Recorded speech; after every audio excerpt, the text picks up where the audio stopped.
it's very sweet. I feel her stepping in and saying, "It's okay, my love." I feel like she's calling me my love. She says, "I'm used to doing take two. I'm used to doing take two." This is Talking to the Dead with Jenny Kubik. I'm your host, Joe Oliva. Let me introduce you to the star of the show. With her hair pulled back for the first time, your friend and mine, Jenny Kubik. Hello. I didn't realize that my hair being pulled back was going to be of such notoriety. Is that the word, or of such importance? But funny thing. I thought you got a haircut.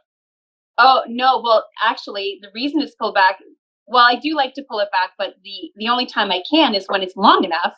And because I have still yet to go to the hair salon and get my hair cut since pre-pandemic times, it is now long enough for me to actually pull up off my face.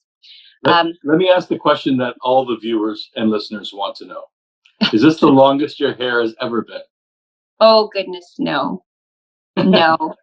No, it was long before, and then I went through the mom phase, right, with the little kids where you have no time.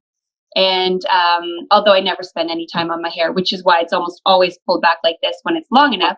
But I did go through that whole phase of keeping it short and sweet. Right. Yeah, there's too many other things going on.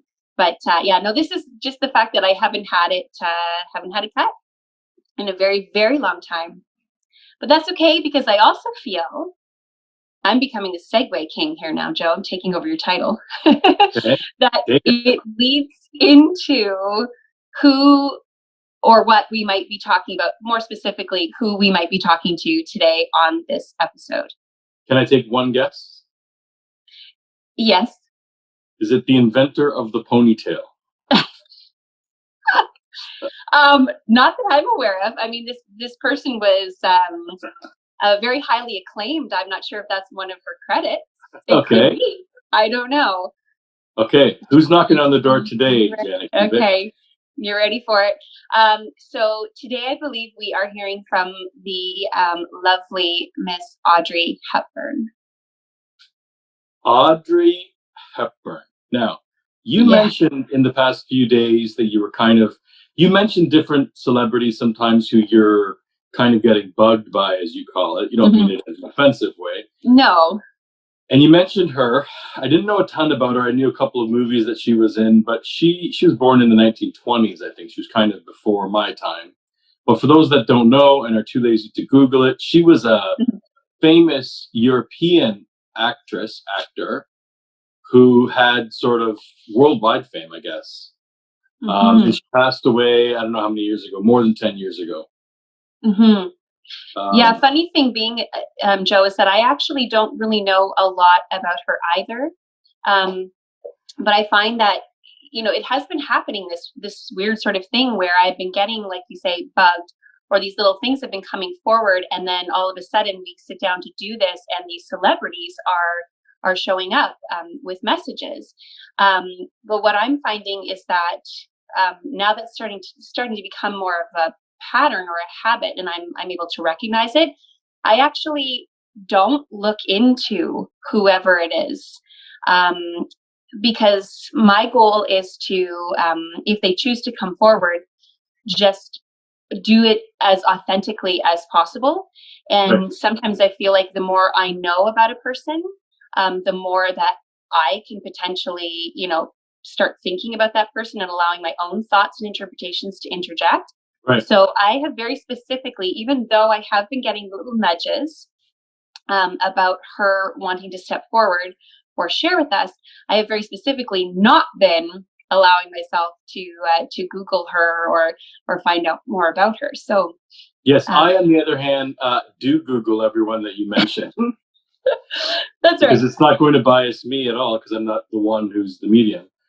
I was just giving people context, so they're like, okay, I know who she is now, sort of more or less. Yes. Okay. Exactly.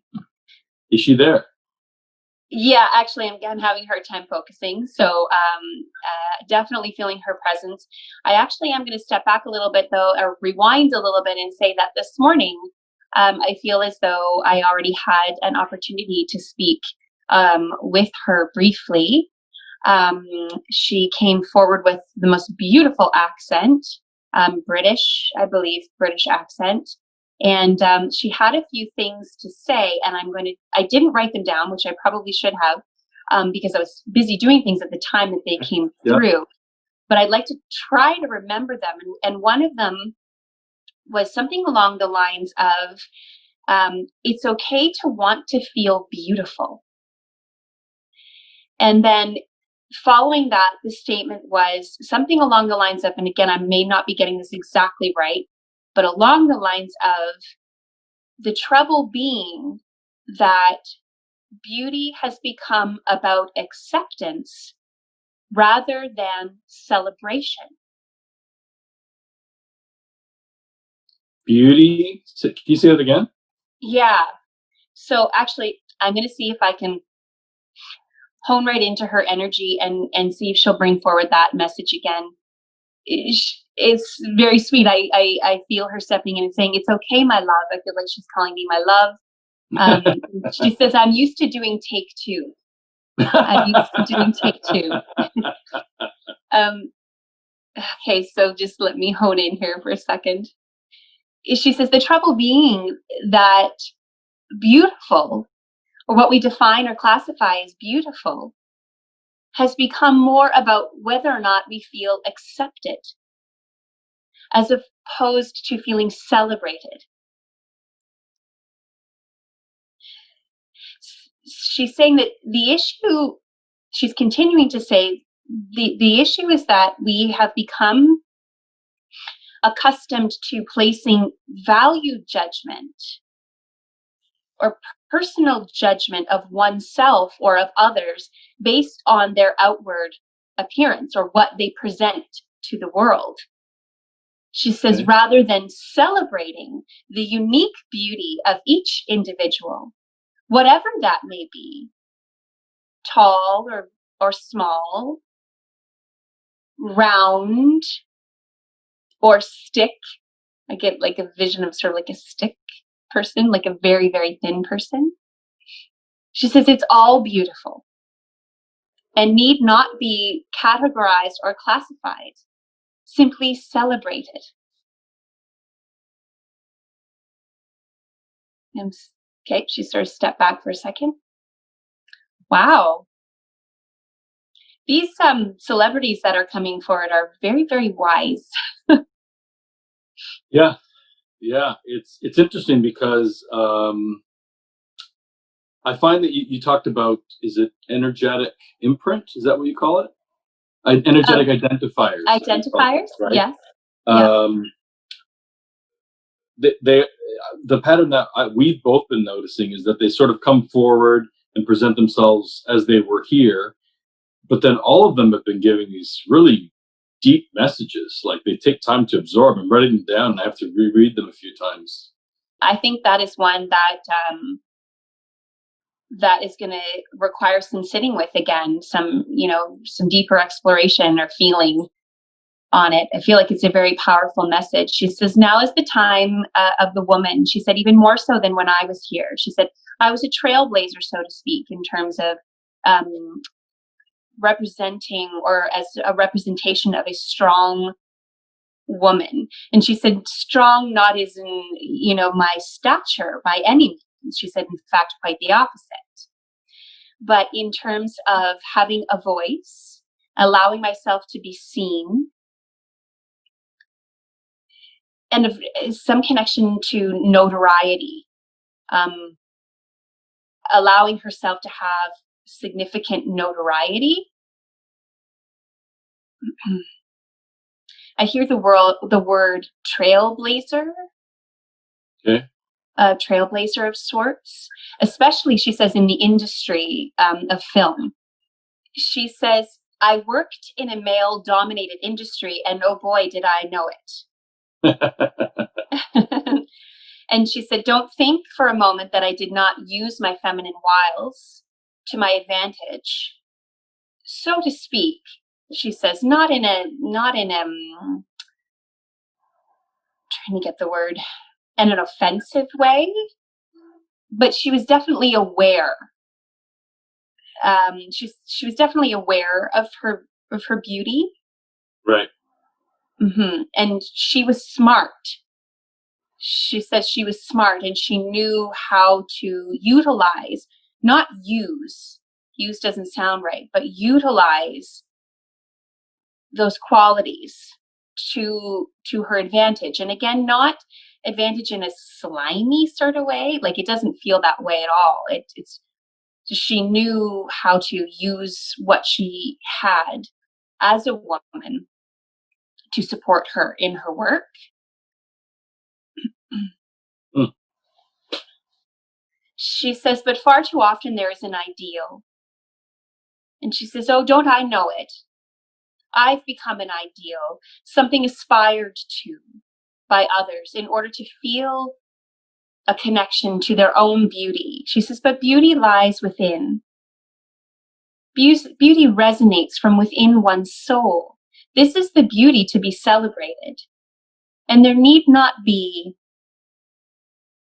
any need for acceptance regarding one's physical stature, one's physical appearance. It simply is a representation of the incarnation of your soul. It shouldn't allow you greater opportunity or greater ease of experience. It is simply something to enjoy the physical form, to appreciate the physical form without all of the hullabaloo, she says, that has become attached to it. She's a lovely energy. Oh, yeah? Yeah, she feels really lovely. She feels smart. Yeah, she just feels smart, I think is the word, just, or wise. She just feels like she was wise. She sort of has these demeanors. I'll be interested to watch a movie or something with her after we film this, because I feel sort of these little movements that she has, like a real sort of physicality coming forward in the way she talks. Right.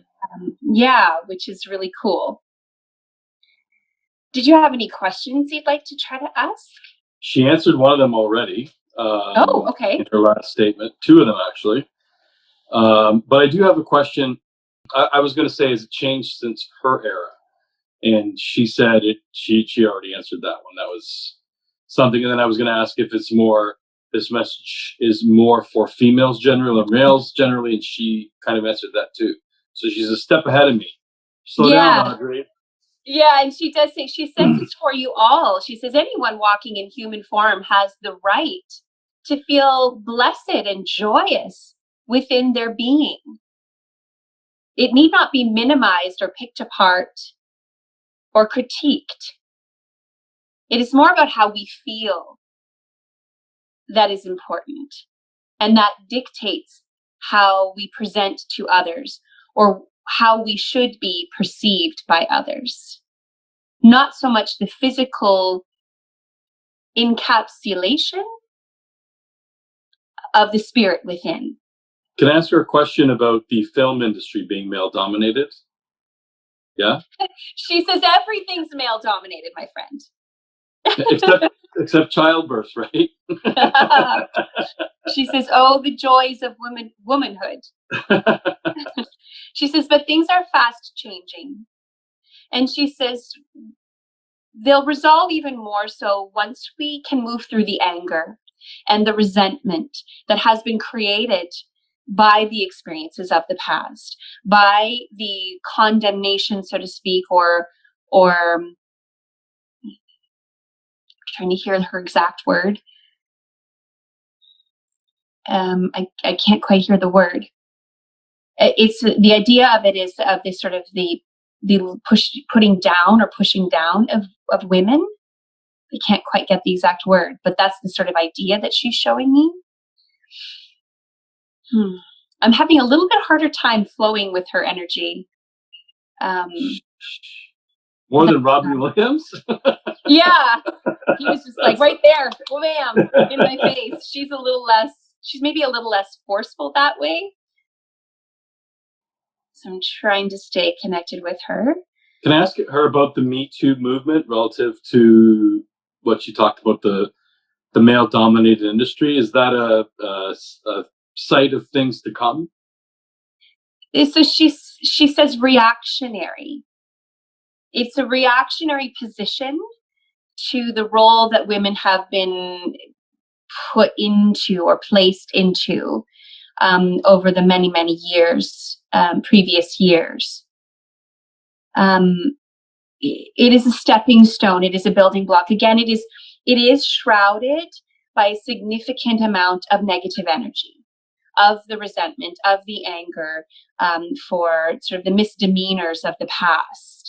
She says, as time moves on, women will naturally grow into their confidence and into ownership of their roles in a more balanced way with the male species and with less aggression. She says aggression sometimes can push people away or push people back or almost cause some resistance. She says Right. the empowerment is bang on. The empowerment is the ideal that will be carried forward, moving forward. She says, but the aggression, the negativity, the darker energies that have sort of forced or propelled the movement forward will indeed subside. And it will be at this time where the balance will become more innate, more natural, less forced, and more easily recognized. She says we or there still is a little ways to go. It feels like a lot of what's happening right now is that, and we've talked about this in previous episodes, a lot of the, excuse my language, shit is hitting the fan. A lot of Janet or Audrey, that's you saying that? This is me. Yes, this is Okay, me. okay. Sorry, Yeah. I'm back here to you, to you guys now. The shit is hitting the fan, so to speak, in that those negative experiences, those negative energies, if you want to refer to it that way, are surfacing, and the underlying wounds, the underlying change is present and it's there and it's very positive. But we're at a place right now where it's all very kind of heightened or surrounded or sort of soaked in that negative energy, because that negative energy has been acting as the catalyst to kind of bring it all out. Does that make sense? Does to me, yeah, sure. Okay. Did you have anything? Yeah, and more questions. I read a very troubling stat, and I didn't quite follow up on it, so I don't know the source of it, but I think someone I was speaking to had read it as well, in maybe a different place, so I think it might be true. But it said that there are a troubling number of suicides among preteens and early teens, like 10 to 13-year-olds.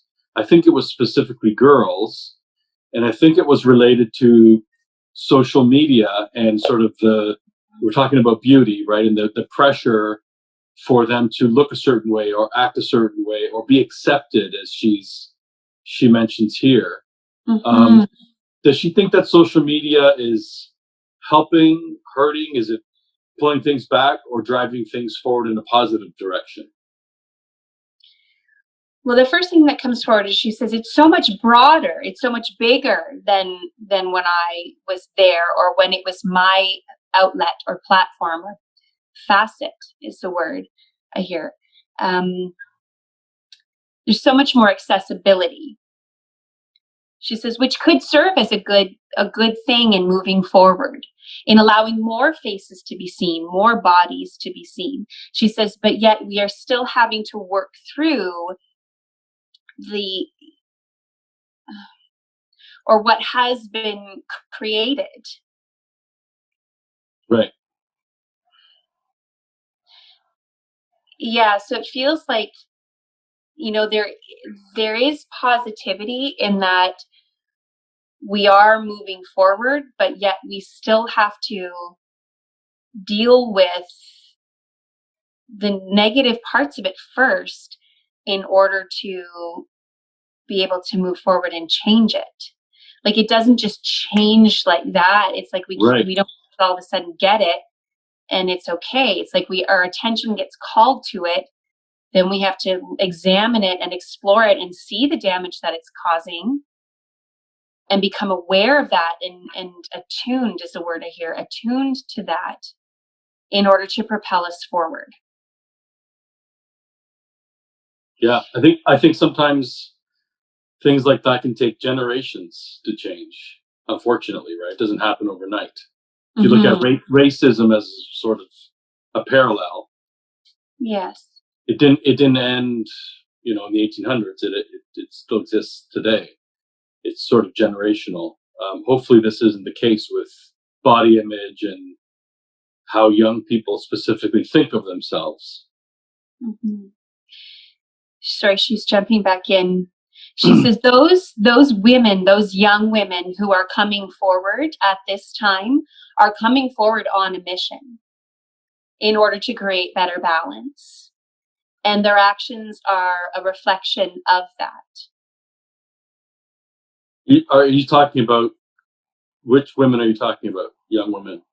She's referring to women of this sort of new generation, or the young women. I think the women that you were sort of speaking to of that age group, that sort of preteen, teen age group. It feels like they are a very powerful, knowing generation, knowing what direction we need to be heading in, knowing what needs to be brought to the surface, what needs attention, and they're facilitating that attention.